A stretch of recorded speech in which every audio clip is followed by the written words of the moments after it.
ഇപ്രാവശ്യം UDF കൊണ്ടുപോകുമെന്ന് തോന്നുന്നുണ്ടോ? തീർച്ചയായിട്ടും UDF നല്ല ഭൂരിപക്ഷത്തിന് വിജയിക്കും. കേരളത്തിൽ 40 കൊല്ലമായിട്ട് ഇതുവരെ ലഭിക്കാത്തൊരു ഭൂരിപക്ഷമാണ് UDFന് ഈ ലോക്കൽ സെൽഫ് ഗവൺമെൻറ് ഇലക്ഷനിൽ ലഭിച്ചത്. ഇപ്പോൾ പ്രതിപക്ഷ നേതാവിൻ്റെ പറഞ്ഞു ടീം UDF ആണ് വർക്ക് നടക്കുന്നത്. UDF ഭരണത്തിൽ വരികയാണെങ്കിൽ മാറ്റം വരുത്തുന്ന ആഗ്രഹിക്കുന്ന 3 കാര്യങ്ങൾ എന്തൊക്കെയായിരിക്കും? കൃത്യമായിട്ടൊരു ഫണ്ട് മാനേജ്മെൻറ്റ്, അനാവശ്യമായ ധൂർത്തുകൾ ഒഴിവാക്കുക. ഗവൺമെൻറ് ചെയ്തുകൊണ്ടിരിക്കുന്നത് കടം വാങ്ങിക്കുക, ഇവിടുന്നൊക്കെ കിട്ടുമോ അതൊക്കെ കടം വാങ്ങുക, കടം വാങ്ങിയിട്ട് ദൈനംദിന ചെലവുകൾ നടത്തി കൊണ്ടുപോകുക.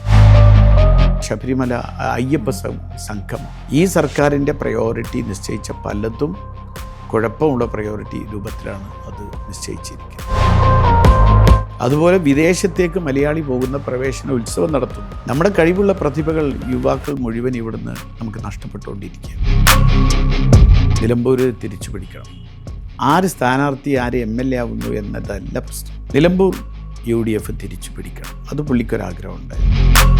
ഞാനിങ്ങനെ കണക്ക് നോക്കുമ്പോൾ 200 ദിവസം കൊണ്ട് 200 കോടി രൂപയുടെ പദ്ധതികൾ നമുക്ക് കൊണ്ടുവരാൻ സാധിച്ചു. ഒരു 2040 വരെ അടുത്തൊരു 15 വർഷം നിലമ്പൂർ എങ്ങനെയായിരിക്കണം, അതിനെക്കുറിച്ച് സമഗ്രമായൊരു പദ്ധതി നമ്മൾ ആവിഷ്കരിക്കുകയാണ്. ഞാൻ മറ്റുള്ള കഥകൾ കേൾക്കാറില്ല. സ്വന്തം കഥ ഞാൻ തന്നെ എഴുതിയ കഥയാണ്. എൻ്റെ എല്ലാ സിനിമകൾക്കും കഥ എഴുതിയ ഞാൻ തന്നെ. എഴുത്തുകാരനാകാനാണോ താല്പര്യം, രാഷ്ട്രീയക്കാരനാണോ ആകാനാണോ? അല്ല, രണ്ടും. എൻ്റെ അഭിപ്രായം രണ്ടും രണ്ടല്ല.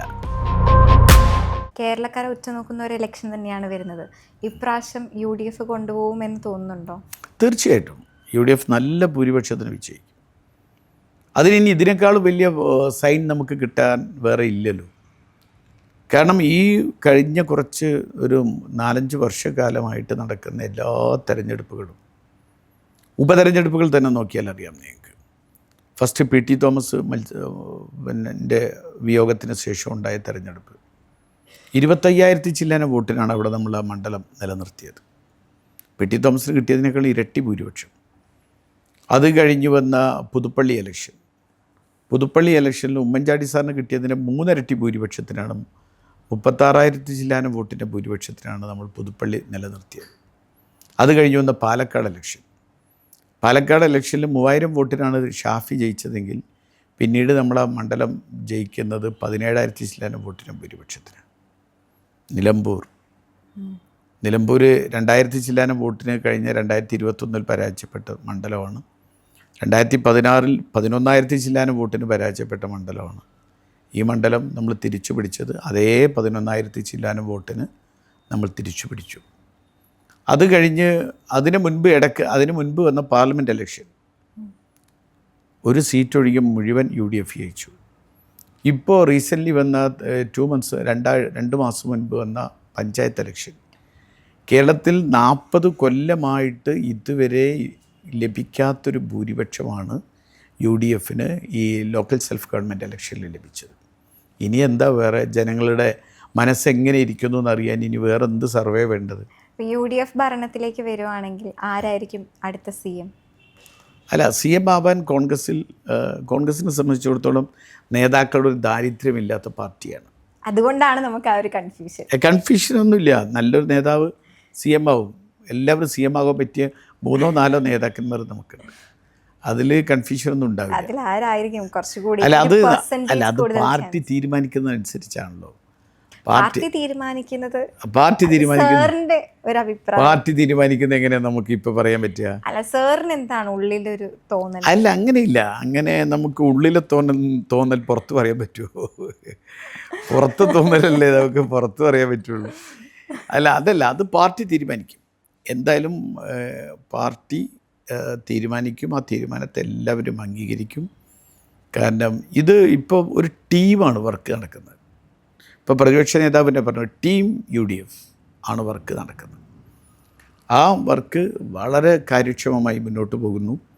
പ്രതിപക്ഷ നേതാവിൻ്റെ ജാഥക്ക് CPMൻ്റെ എന്താ പറയുക, പാർട്ടി ഗ്രാമങ്ങളിൽ പോലും 100 കണക്കിന് ആളുകൾ പങ്കെടുക്കുന്ന സ്വീകരണമാണ് ലഭിച്ചുകൊണ്ടിരിക്കുന്നത്. പാർട്ടി ഗ്രാമങ്ങളിൽ, കണ്ണൂരും കാസർഗോഡ് ജില്ലയിലുമുള്ള പാർട്ടി ഗ്രാമങ്ങളിൽ പോലും 100 കണക്കിന് ആളുകൾ ആണ് ഈ പരിപാടിയിൽ പങ്കെടുത്തുകൊണ്ടിരിക്കുന്നത്. ഇത് വലിയൊരു എന്താ പറയുക, ഒരു അശ്വമേധമായി വാസ്തവത്തിൽ ഇത് മുന്നോട്ട് പോയിക്കൊണ്ടിരിക്കുക, ഒരു സംശയം വേണ്ട. ഈ ജാഥ തിരുവനന്തപുരത്ത് എത്തുമ്പോൾ കേരളം ഒരു തീരുമാനമെടുത്തിരിക്കും. UDF 100 സീറ്റിലധികം നേടുന്ന ഒരു തീരുമാനത്തോടു കൂടി ആയിരിക്കും ജനങ്ങളുണ്ടാവുക, ഒരു സംശയം വേണ്ട. ഇനി അടുത്ത ഇപ്പോൾ മാരിയടൻ ചൗക്കത്ത് എന്നൊരു ആളിനെ സംബന്ധിച്ചിടത്തോളം അടുത്തതായിട്ട് ഏതൊരു സ്ഥാനത്തേക്കായിരിക്കും ഉറ്റുനോക്കുന്നത്? MLA കഴിഞ്ഞു, ഇനിയിപ്പോൾ ഇതൊന്നും ഞാൻ ഉറ്റുനോക്കേണ്ട കാര്യമില്ലല്ലോ. നമുക്കതിന് പാർട്ടി തരുന്നു, ഞാൻ സ്വീകരിക്കുന്നു. അത്രയേ ഉള്ളൂ. പാർട്ടി തരും, ഞാനത് സ്വീകരിക്കും. അത് ജനങ്ങൾ, അത് പാർട്ടി തന്നാലും മാത്രം പോരാ, ജനങ്ങളും കൂടി അത് അംഗീകരിക്കുക വേണം. അപ്പോഴാണ് നമ്മൾ എന്തായാലും നമ്മൾ ജയിക്കുകയും ഒക്കെ ചെയ്യുന്നത്. അത് നമ്മളങ്ങനെ പ്രത്യേകിച്ച് ഉറ്റുനോക്കലൊന്നുമില്ല. എന്നെ സംബന്ധിച്ചിടത്തോളം ഇത്രയേ ഉള്ളായിരുന്നു. നിലമ്പൂർ നഷ്ടപ്പെട്ടിരുന്നു, 2016 മത്സരിച്ച് പരാജയപ്പെട്ടു. പിതാവിന് ശേഷം എന്നെ സംബന്ധിച്ച് മാത്രമല്ല, എൻ്റെ പിതാവിനെ സംബന്ധിച്ചിടത്തോളം അദ്ദേഹം അവസാനം പുള്ളിക്കൊരാഗ്രഹം ഉണ്ടായിരുന്നു, ഒറ്റ കാര്യം, നിലമ്പൂർ തിരിച്ചു പിടിക്കണം. ആര് സ്ഥാനാർത്ഥി, ആര് MLA ആവുന്നു എന്നതല്ല പ്രശ്നം. നിലമ്പൂർ UDF തിരിച്ചു പിടിക്കണം, അത് പുള്ളിക്കൊരാഗ്രഹം ഉണ്ടായിരുന്നു. അത് പുള്ളി മരിക്കുന്നതിന് മുമ്പ് ഞങ്ങൾ UDFൻ്റെ ആളുകളോടൊക്കെ പറയാറ്, നിങ്ങളുടെ പ്രധാന ലക്ഷ്യം നിലമ്പൂർ തിരിച്ചു പിടിക്കലായിരിക്കണം. അത് തിരിച്ചു പിടിച്ചു എന്ന ഒരു വലിയ ചാരിതാർത്ഥ്യം വാസ്തവത്തിലുണ്ട്. അച്ഛൻ്റെ സ്വപ്നം നിറവേറ്റി. അതെ, തിരിച്ചു പിടിച്ചു എന്നത് ഒരു ചാരിതാർത്ഥ്യമുണ്ട്. അതുപോലെ തന്നെ ഈ നിലമ്പൂർ കോൺസ്റ്റിറ്റ്യുവൻസിയിൽ ഇവിടെയുള്ള 7 പഞ്ചായത്തുകളും നിലമ്പൂർ നഗരസഭയും UDF നഷ്ടപ്പെട്ട 2 പഞ്ചായത്ത്, 2 പഞ്ചായത്ത് ഒരു നഗരസഭയും അതും തിരിച്ചു പിടിച്ചു. ആകെയുള്ള 7-ൽ 7 നഗരസഭയും UDF നിലനിർത്തി എന്നൊരു ചാരിതാർത്ഥ്യം കൂടി ഈ തെരഞ്ഞെടുപ്പിലുണ്ട് എന്നത് യാഥാർത്ഥ്യം. ഇപ്പോൾ ഒരു പ്രൊഡ്യൂസർ എന്ന നിലയ്ക്ക് വരികയാണെങ്കിൽ ഇനി സിനിമകൾ കമ്മിറ്റ് ചെയ്തിട്ടുണ്ടോ? കഥകൾ കേൾക്കുന്നുണ്ടോ? ഇല്ല, ഞാൻ മറ്റുള്ള കഥകൾ കേൾക്കാറില്ല. സ്വന്തം കഥ ഞാൻ തന്നെ എഴുതിയ കഥയാണ്. എൻ്റെ എല്ലാ സിനിമകൾക്കും കഥ എഴുതിയ ഞാൻ തന്നെ. എനിക്ക് പുതിയ കഥയുടെ പടിപ്പുരയിലാണോ? അല്ല, കഥ ഒക്കെ എഴുതി വെച്ചിട്ടുണ്ട് വാസ്തവത്തിൽ. പക്ഷെ അതിനിടയ്ക്ക് പെട്ടെന്നാണല്ലോ എനിക്കിവിടെ മത്സരിക്കേണ്ടി വന്നു, നിലമ്പൂരിൽ മത്സരിക്കേണ്ടി വന്നു. പിന്നെ ഫുള്ളി ഇവിടെ ഇൻവോൾവ് ആയി. മാത്രമല്ല, ഇനി വീണ്ടും അതിനിടയ്ക്ക് പഞ്ചായത്ത് തിരഞ്ഞെടുപ്പ് വന്നു. ഇനി വീണ്ടും ഈ ഏപ്രിൽ മാസത്തിലൊക്കെ ആയിട്ട് വീണ്ടും തിരഞ്ഞെടുപ്പ് വരുന്നു. ഇതൊക്കെ കഴിഞ്ഞാൽ ഒരു അല്പസമയം കിട്ടുമെങ്കിൽ എന്തായാലും ഒരു സിനിമ, എഴുതി വെച്ച സിനിമ രൂപപ്പെടുത്താൻ പറ്റും, ആവിഷ്കരിക്കാൻ പറ്റും എന്ന് തന്നെയാണ് വിശ്വസിക്കുന്നത്. ഒരു എഴുത്തുകാരനാകാനാണോ താല്പര്യം, രാഷ്ട്രീയക്കാരനാകാനാണോ? അല്ല, രണ്ടും. എൻ്റെ അഭിപ്രായം രണ്ടും രണ്ടല്ല. ഒരു എഴുത്തുകാരനെ സംബന്ധിച്ചിടത്തോളം അവിടെ അഭിപ്രായങ്ങൾ ജനങ്ങളുടെ മുന്നിൽ പറയുക, അല്ലെങ്കിൽ എഴുതുക, അതല്ലെങ്കിൽ ഒരു സിനിമയായി അത് ആവിഷ്കരിക്കുക, ജനങ്ങളോട് സംവദിക്കുക എന്നത് മാത്രം. രാഷ്ട്രീയക്കാരനാകുമ്പോൾ അത് മാത്രം പോരാ, ചെയ്ത് കാണിച്ചു കൊടുക്കുക കൂടി വേണം. ഇപ്പം ഞാൻ പാഠമൊന്നൊരു വിലാപം എടുത്തു. പാഠമൊന്നൊരു വിലാപത്തിൽ ഞാൻ ചൈൽഡ്ഹുഡ് മാരേജിനെ കുറിച്ചാണ് ഞാൻ സംസാരിച്ചത്. പക്ഷേ ഈ ചൈൽഡ്ഹുഡ് മാരേജിനെ എങ്ങനെ നമുക്ക് പ്രതിരോധിക്കാമെന്ന് ഒരു പഞ്ചായത്ത് പ്രസിഡൻ്റാകുമ്പോൾ എനിക്ക് ചെയ്ത് കാണിച്ചു കൊടുക്കണം. അപ്പോൾ അതുകൊണ്ടാണ് എനിക്ക് സ്ത്രീധന രഹിത ഗ്രാമം എന്ന പദ്ധതി എനിക്ക് ഉണ്ടാക്കേണ്ടി വന്നത്. അപ്പോൾ എന്നെ സംബന്ധിച്ചിടത്തോളം എൻ്റെ സമൂഹത്തിലെ എൻ്റെ സാമൂഹ്യ പ്രവർത്തനത്തിൻ്റെ ഭാഗമായി എനിക്ക് ലഭിക്കുന്ന അറിവുകൾ, എനിക്ക് ലഭിക്കുന്ന ചുറ്റുപാടിൽ നിന്ന് ലഭിക്കുന്ന നിർദ്ദേശങ്ങൾ, അതൊക്കെയാണ് എൻ്റെ സിനിമയായിട്ട് വരുന്നത്. അത് പാഠമൊന്നൊരു വിലാപമാണെങ്കിലും ദൈവനാമത്തിലും വിലാപങ്ങൾക്കപ്പുറവും വർത്തമാനവും ഒക്കെ അങ്ങനെ വന്നത്. അതേസമയം ഇത് ആളുകളോട് പറയുകയും ആവിഷ്കരിക്കുകയും മാത്രമല്ല, അതിൻ്റെ പരിഹാരങ്ങൾ കൂടി ചെയ്ത് കാണിച്ചു കൊടുക്കുന്ന ഒരു ജോലി. അപ്പോൾ എനിക്ക് രണ്ടും രണ്ടല്ല വാസ്തവത്തിൽ. എഴുത്തും രാഷ്ട്രീയവും ഒരുമിച്ച് കൊണ്ടുപോകാൻ കഴിയുമെന്ന് വിശ്വസിക്കുന്ന ഒരാളാണ്. ഇനിയിപ്പം നേരത്തെ പറഞ്ഞതുപോലെ UDF ഭരണത്തിൽ വരികയാണെങ്കിൽ മാറ്റം വരുത്തുന്ന ആഗ്രഹിക്കുന്ന 3 കാര്യങ്ങൾ എന്തൊക്കെയായിരിക്കും നടപ്പിലാക്കണം? ഒന്ന്, തീർച്ചയായും കൃത്യമായിട്ടൊരു ഫണ്ട് മാനേജ്മെൻറ്റ്, ഒരു ധനകാര്യ മാനേജ്മെൻറ്റ് കൃത്യമായിട്ട്. അനാവശ്യമായ ധൂർത്തുകൾ ഒഴിവാക്കുക. വലിയ പലിശക്ക് കടമെടുക്കുക. ഈ കടമെടുത്ത കാശ് പലപ്പോഴും ഒരു ക്യാപിറ്റൽ ഇൻവെസ്റ്റ്മെൻറ്റിന് ഉപയോഗിക്കാതെ ഈ നിത്യദാന ചെലവുകൾക്ക് വേണ്ടി വിനിയോഗിക്കുക. വലിയ കാശ് നമ്മൾ ചിലവഴിക്കുക. ആ ചിലവഴിക്കുന്നത് നമ്മൾ കടമെടുത്തുകൊണ്ട് ചിലവഴിക്കുക. ആ കടമെടുക്കുന്ന കാശ് നമ്മുടെ ഒരു ക്യാപിറ്റൽ ഇൻവെസ്റ്റ്മെൻറ്റിന് നമുക്ക് വിനിയോഗിക്കാൻ വേണ്ടി പ്രൊഡക്റ്റീവായിട്ട് വിനിയോഗിക്കാൻ വേണ്ടി കഴിയണം. നമ്മളിപ്പോൾ ഒരാളത്തിന് കടം വാങ്ങി നമ്മൾ ജീവിക്കാൻ തുടങ്ങിയാൽ എങ്ങനെ ഉണ്ടാവും? നേരെ മറിച്ച് നമ്മളൊരു കടം വാങ്ങിക്കഴിഞ്ഞാൽ ആ കടം നമുക്ക് കൂടി വരുമാനം ലഭിക്കുന്ന ഒരു കാര്യത്തിന് നമ്മൾ മുതൽ മുടക്കുമ്പോൾ സ്വാഭാവികമായിട്ടും ആ കടം നമുക്ക് തിരിച്ചടക്കാൻ വേണ്ടി കഴിയും. ഇവിടെ ഗവൺമെൻറ് ചെയ്തുകൊണ്ടിരിക്കുന്നത് കടം വാങ്ങിക്കുക, എവിടെ നിന്നൊക്കെ കിട്ടുമോ അതൊക്കെ കടം വാങ്ങാം, കടം വാങ്ങിയിട്ട് ദൈനംദിന ചെലവുകൾ നടത്തി കൊണ്ടുപോവുക, അതിൽ ധൂർത്ത് നടത്തുക, വലിയ ധൂർത്ത്. ഇപ്പം തന്നെ നമുക്കല്ലോ ശബരിമല അയ്യപ്പ സംഗമം എത്ര കോടി രൂപയാണ് ധൂർത്ത് നടത്തിയിരിക്കുന്നത്. അതിൻ്റെ ഓരോ കണക്കുകൾ ഓഡിറ്റ് വിളിച്ചു പറഞ്ഞുകൊണ്ടിരിക്കുകയല്ലേ ഓരോ തലങ്ങളിലും.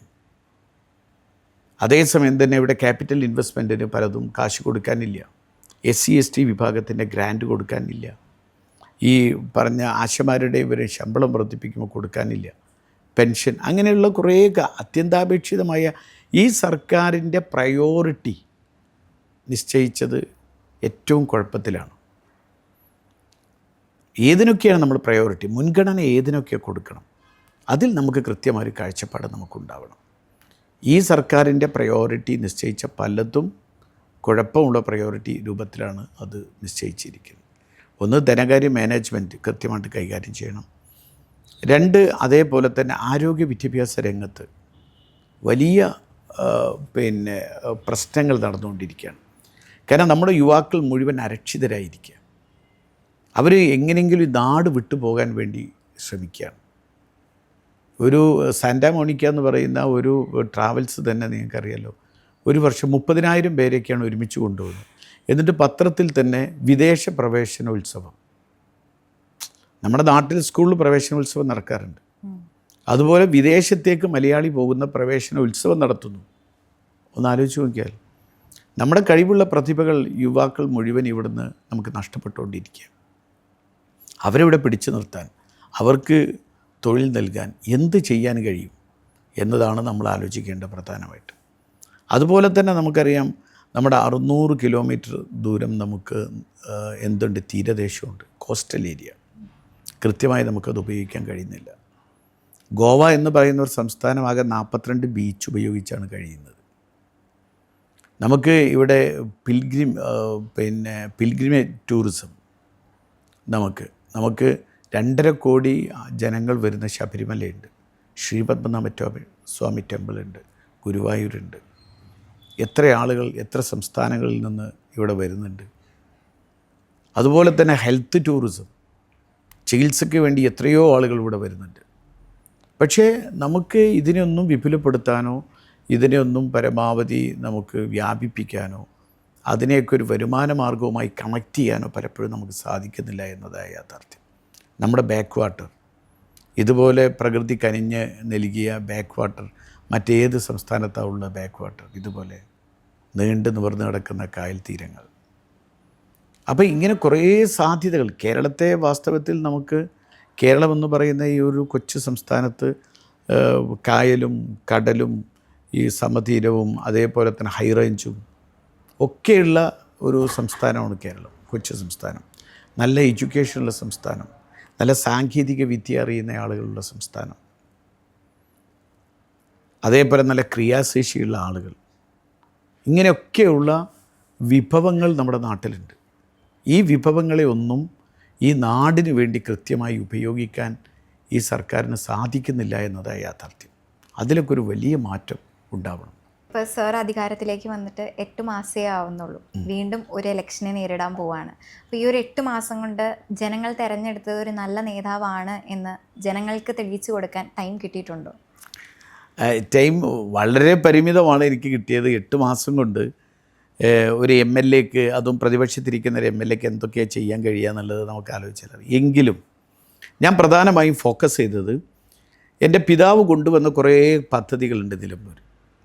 ആ പദ്ധതികളൊക്കെ കഴിഞ്ഞ ഒരു ഇടതുപക്ഷ ഭരണകാലത്ത് കഴിഞ്ഞ 10 വർഷക്കാലമായിട്ട് പലതും ഫ്രീസറിൽ വെച്ചിരുന്നു. പല പദ്ധതികളും ഒരു മൃതാവസ്ഥയിൽ കിടക്കുകയായിരുന്നു പലതും.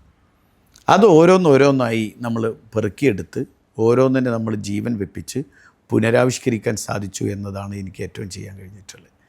ഏകദേശം ഞാനിങ്ങനെ കണക്ക് നോക്കുമ്പോൾ 200 ദിവസം കൊണ്ട് 200 കോടി രൂപയുടെ പദ്ധതികൾ നമുക്ക് കൊണ്ടുവരാൻ സാധിച്ചു 200 ദിവസം കൊണ്ട്.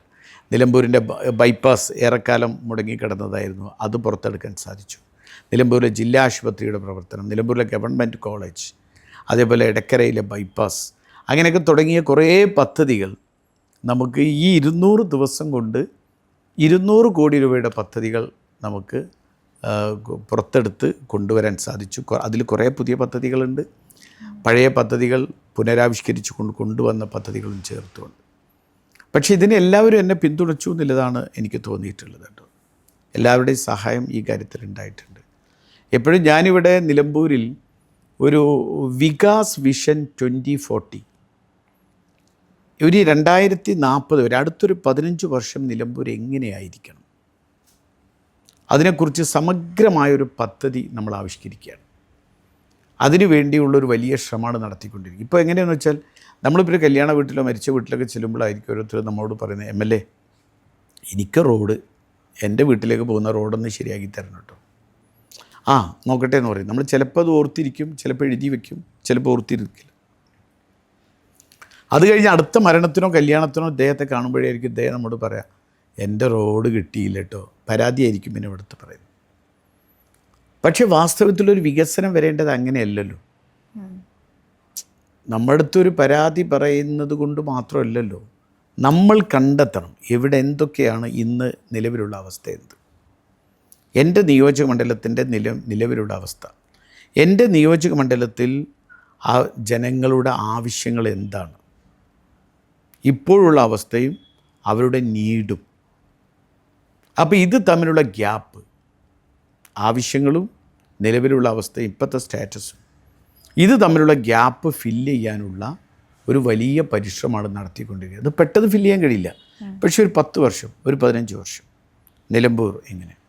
അപ്പോൾ അതിനുവേണ്ടി എല്ലാ പഞ്ചായത്തുകളിലും അതിൻ്റെ ചർച്ചകളും കാര്യങ്ങളും, ഓരോ പഞ്ചായത്തിലും സ്റ്റേക്ക് ഹോൾഡേഴ്സിൻ്റെ ഫോക്കസ് ഗ്രൂപ്പ് ഡിസ്കഷൻ നടത്തി, കൃഷിയിൽ അവിടെ യുവാക്കൾ, സ്ത്രീകൾ, പിന്നെ പ്രായമായവർ, കച്ചവടക്കാർ, SC ST വിഭാഗത്തിൽപ്പെട്ട ആളുകൾ, അതേപോലെ ഈ പറഞ്ഞ പ്രകൃതി സംരക്ഷണം, ഇങ്ങനെയുള്ള 14 മേഖലകളിൽ വിവിധങ്ങളായി ഓരോ പഞ്ചായത്തിലും ചർച്ച നടത്തി, അവിടുത്തെ സ്റ്റേക്ക് ഹോൾഡേഴ്സായിട്ട് ഡിസ്കസ് ചെയ്ത് അതിൽ നിന്ന് പദ്ധതി ഉണ്ടാക്കി, ആ പദ്ധതി ഞാൻ ഇവരെല്ലാവരെയും വിളിച്ചു കൂട്ടി നിയോജക മണ്ഡലത്തിലിരുത്തി അവിടെ ഇത് കൃത്യമായി ഒന്ന് അവലോകനം ചെയ്ത് അനാലിസിസ് ചെയ്ത് അതിൽ നിന്ന് കൃത്യമായൊരു കോംപ്രിഹെൻസീവ് പ്ലാൻ, എല്ലാവരെയും ഉൾക്കൊള്ളുന്ന ഒരു ഇൻക്ലൂസീവായിട്ടുള്ള ഒരു പ്ലാൻ നിലമ്പൂരിന് വേണ്ടി ഉണ്ടാക്കിയെടുക്കുന്ന ശ്രമത്തിലാണ് ഞാനുള്ളത്.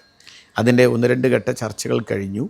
ഇനി അതിൻ്റെ അടുത്തൊരു ചർച്ച ഈ പഞ്ചായത്ത് പ്രസിഡൻറ്റ്, വൈസ് പ്രസിഡൻറ്റുമാർ, ഈ പഞ്ചായത്ത് മെമ്പർമാരുമായിട്ടുള്ള ഒരു ഡിസ്കഷൻ, ഒരു വർക്ക്ഷോപ്പ് ഈ 21-ാം തീയതി വീണ്ടും നടക്കുകയാണ്. എന്തായാലും നിലമ്പൂർ എങ്ങനെ ആയിരിക്കണം എന്നതിന് ജനങ്ങളുടെ അഭിപ്രായ പ്രകാരം, അവരുടെ നിർദ്ദേശങ്ങൾ, അവരുടെ അഭിപ്രായങ്ങൾ അവർക്കും കൂടി പറയാനുള്ള അവസരം, ഒരു പാർട്ടിസിപ്പേറ്ററി അപ്രോച്ച്, ഒരു എന്താ പറയുക, നമ്മളൊരു പങ്കാളിത്ത വികസനം എന്നൊക്കെ നമ്മൾ പറയുമല്ലോ, അങ്ങനെ നമ്മൾ നിലമ്പൂരിനെ സമഗ്രമായി ഒരു പദ്ധതി ഉണ്ടാക്കിയെടുക്കുക എന്നുള്ളതാണ് ഞാൻ ശ്രമിക്കുന്നത്. ഒരു നല്ല നിലമ്പൂരിനായി എല്ലാവരും കൈകോർക്കാം എന്നതാണ് ഞങ്ങളുടെ ഒരു ക്യാപ്ഷൻ, ഒരു തീം. അതാണ്. അത് വെച്ചുകൊണ്ട് എല്ലാവരും ഒരുമിച്ചിരുന്ന് ഒരു നല്ല നിലമ്പൂരിന് വേണ്ടി കൈകോർക്കാനുള്ളൊരു വലിയ ശ്രമത്തിലാണ് ഉള്ളത്.